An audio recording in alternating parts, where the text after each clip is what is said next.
अस्सलामुअलैकुम स्टूडेंट्स, कैसे आप सब। उम्मीद करती हूँ आप सब ठीक होंगे। तो स्टूडेंट्स, आज जो हमारा टॉपिक है वो है लेवल्स ऑफ बायोलॉजिकल ऑर्गेनाइजेशन।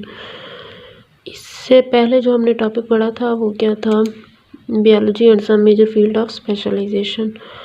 तो फिर चलते हैं टॉपिक की तरफ, लेवल्स ऑफ बायोलॉजिकल ऑर्गेनाइजेशन। इसमें हम क्या देखेंगे कि एक जो ऑर्गेनिज्म है वो किस तरीके से बनता है।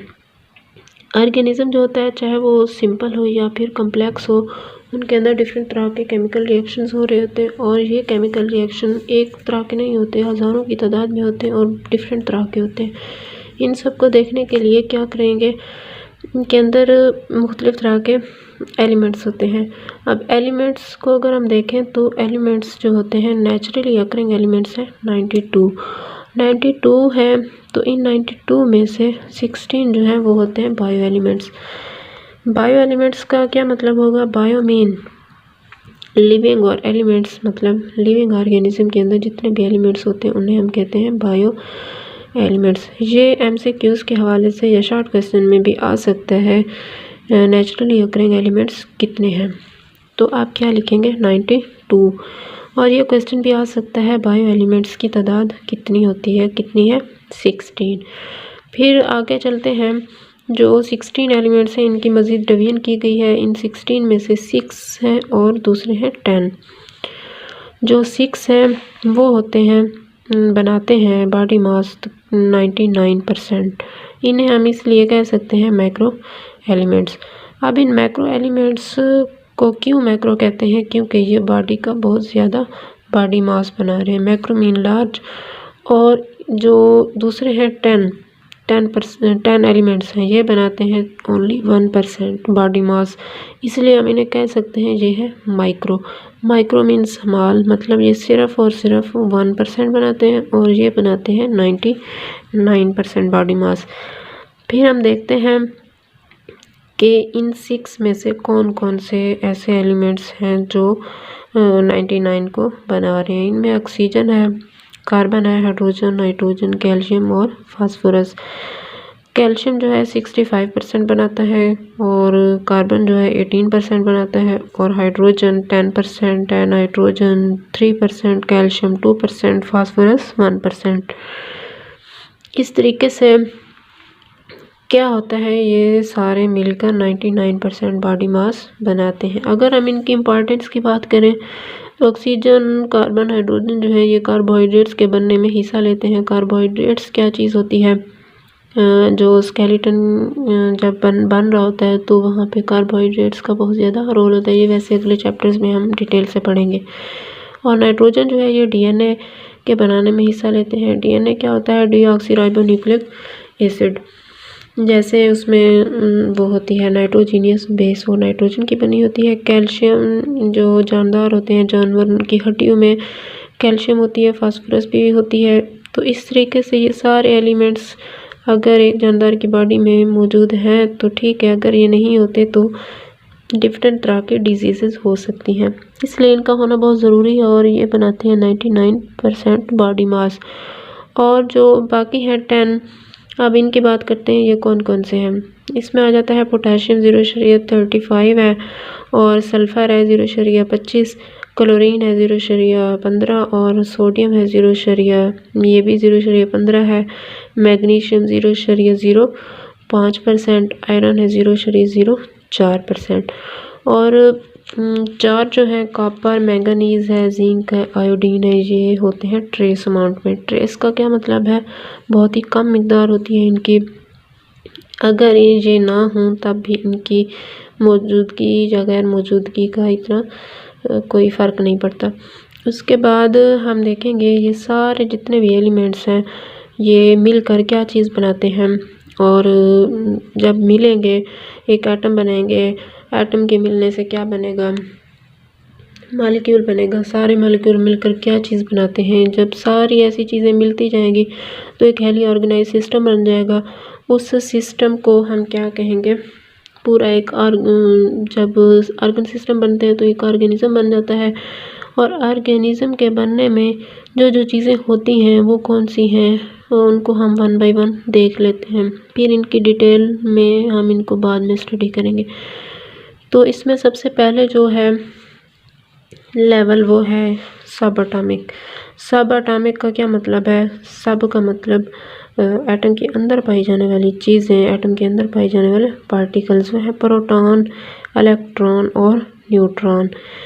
ये तीनों जो पार्टिकल्स होते हैं ये एटम के अंदर पाए जाते हैं। जब ये सारे मिलते हैं तो एक एटम बन जाता है। एटम जब बनता है तो एटम को हम कह सकते हैं स्मॉलेस्ट पार्टिकल या smallest unit of element. Element का छोटे से छोटा ज़रा है। तो फिर क्या होगा, ये जो एटम है, एटम मिलकर क्या बनाते हैं? मॉलिक्यूल। तो इसलिए हम कह सकते हैं आगे दूसरा जो तीसरा लेवल है वो है मॉलिक्यूलर लेवल। मॉलिक्यूलर लेवल कैसे बनता है? जब बहुत से एटम्स मिलकर आयनिक और कोवेलेंट बॉन्ड की शक्ल में एक मॉलिक्यूल बनाते हैं तो मॉलिक्यूलर लेवल बन जाता है। उसके बाद अगर हम स्टडी करें कि मॉलिक्यूलर लेवल क्या चीज़ बनाता है, फोर्थ नंबर पे मॉलिक्यूल सारे मिलकर बना देते हैं ऑर्गेनेलीज को।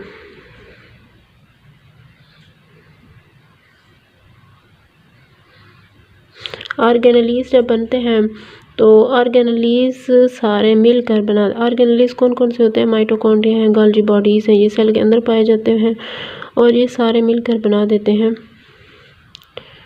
सेल को। सेल क्या है? Unit of life, basic unit of life, जो ज़िंदगी की बुनियादी इकाई होती है वो सेल है।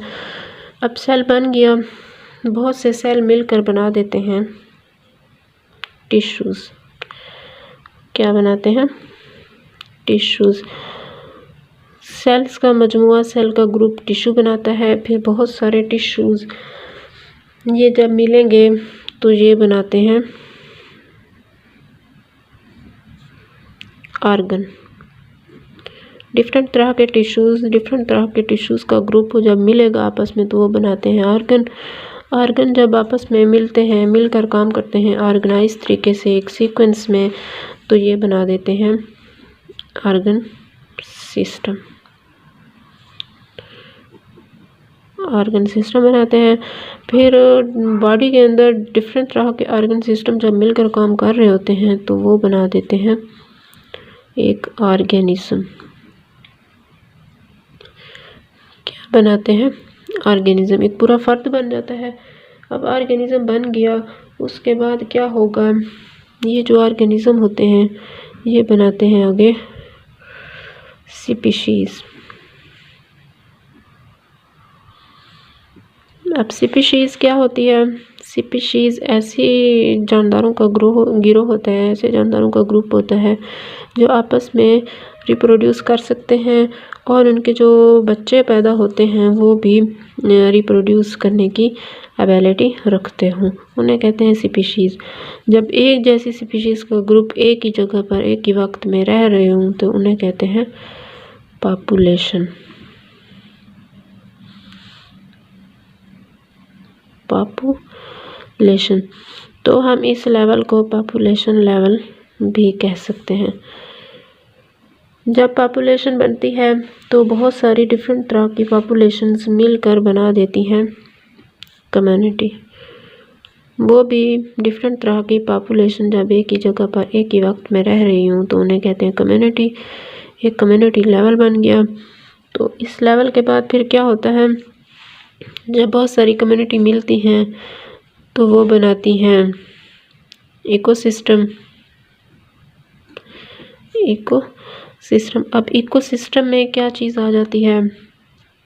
इकोसिस्टम में लिविंग थिंग्स भी होती हैं और नॉन लिविंग थिंग्स दोनों होती हैं।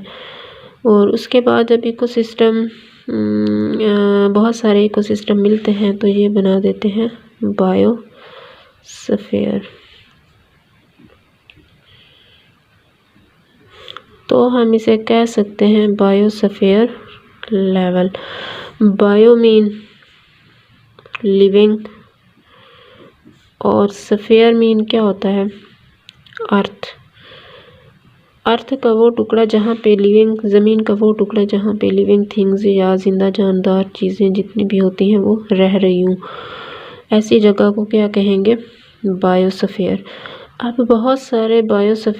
बहुत सारे जब इकोसिस्टम मिलकर बायोस्फीयर बना देते हैं तो ये बायोलॉजिकल ऑर्गेनाइजेशन के लेवल मुकम्मल हो जाते हैं। तो इस तरीके से हमने सब लेवल्स को 1 बाय 1 देखा और इनकी डिटेल हम फिर अगले लेक्चर्स में देख लेंगे।